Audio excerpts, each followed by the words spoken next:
yung tamang panahon na sinasabi mo sa akin. So, sa araw na ito, nais ko iparating ang aming taos-pusong pasasalamat sa inyong dedikasyon at pagmamahal sa pagtuturo. Ang iyong paglisan ay hindi lamang isang pagtatapos ng kapanata, pagbubukas ng bagong yugto sa inyo. Ang mga aral at inspirasyon ay mananatili sa puso at isipan namin na patuloy na magbibigay ng liwanag sa amin. Ang iyong halimbawa bilang guro ay hindi malilimutan.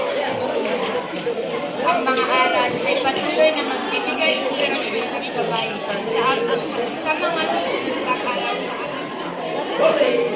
Maraming salamat sa iyong pagmamahal sa pagturo at sa iyong kontribusyon sa amin.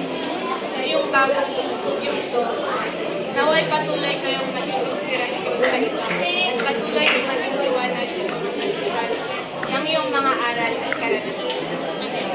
Maraming salamat at mabuhay po kayo, mahal namin.